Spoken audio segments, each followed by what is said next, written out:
بہت عرصے کے بعد اتنی شائستہ اور رواں نظمیں آپ سنیں گے اور اس مہمان سے سنیں گے جو اردو میں بات کرتے ہیں تو لگتا ہے کہ ہمارے دل میں اردو کی خوشبو بس رہی ہے. اردو سے رچے بسے ہمارے آج کے صاحب صدر جناب ڈاکٹر عبداللہ.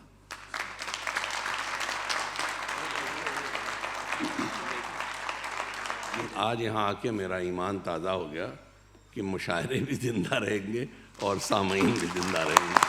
تو یہ بڑی خوشی کی بات ہے. اور واقعی جس محبت سے لوگوں نے آرگنائز کیا اس میں سربراہ خان میں سے یہ ہیں عباس تابش صاحب ہیں. اور میں ایک نظم پیش کر رہا ہوں جو آپ سب کو ڈیڈیکیٹ کر رہا ہوں. وہ نظم، اس نظم کا عنوان ہے چاہتا ہوں کہ تجھ کو نظم کروں.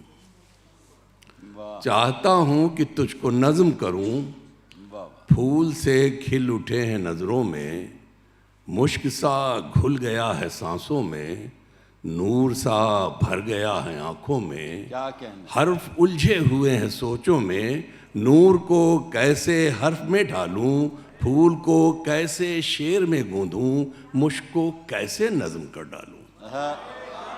دیر سے ہاتھ میں قلم تھامے میں تیرا نام لکھے جاتا ہوں، بس تیرا نام ہی مکمل ہے، اس سے بہتر بھی نظم کیا ہوگی. کیا کہنے کیا کہنے کیا کہنے. دیکھیے غزلیں بہت پڑھی گئیں، سنائی گئیں، اور غزلوں میں عام طور پہ ایک فرضی محبوبہ کا تذکرہ زیادہ ہوتا ہے. میں نے اپنی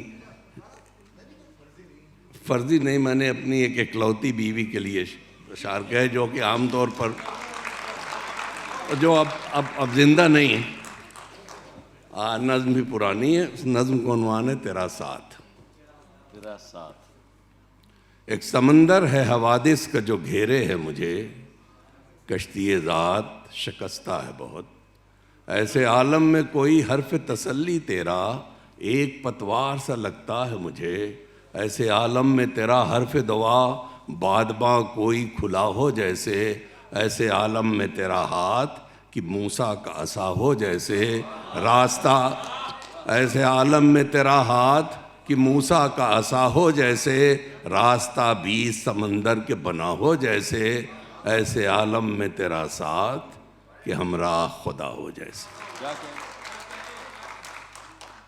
ان کہی باتیں، میں اس کی ان کہی باتیں سمجھتا ہوں وہ سب باتیں جنہیں الفاظ کا جامہ پہن کر نطق سے باہر نکلنے کا کوئی رستہ نہیں ملتا. وہ باتیں جو کبھی آواز کے سنگیت پہ رقصاں نہیں ہوتیں. سمجھتا ہوں وہ سب دکھ بھی جو دل کے ہر نہا خانے کی تاریکی میں چپ سادھے کھڑے ہیں، مگر جب بھی وہ تنہائی کے ایک نمناک لمحے میں اداسی کی حزین چادر لپیٹے ایک گہری سوچ میں چپ چاپ بیٹھی ہو، تو رخساروں کی بوڑھی جھریاں، ماتھے کی ساری سال خوردہ سلوٹیں مجھ سے صریحاً بات کرتی ہیں. وہ باتیں دکھ بھرے قصے جو دنیا کی سبھی مائیں وطن سے دور بیٹھے اپنے بچوں سے چھپا کر دل میں رکھتی ہیں. چھپائے لاکھ پر وہ تکلم سے بھری اس کی خاموشی میں نہاں، وہ انکہی باتیں اترتی ہیں میرے سینے میں چپکے سے، ڈھلکتی ہیں میری آنکھوں سے اشکوں کی روانی میں. میں بدقسمت ہوں، بے بس ہوں، فقط دامن بھگو سکتا ہوں اور پردیس میں بیٹھا ہوا کچھ کر نہیں سکتا. کیا کہیں بس پوری کیا ایک اور سنا ایک اور عمر کی اس منزل پر اب بھی میرے قدموں کی بساط پر کتنی راہیں بچھی ہوئی ہیں.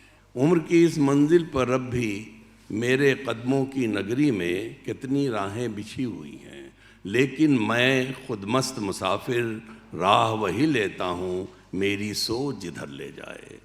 شاید یہ بھی سچ ہے لیکن عقل و عمل کے سارے طریقے گرسارے زندہ رہنے کے یہ جیون ہی سکھلاتا ہے.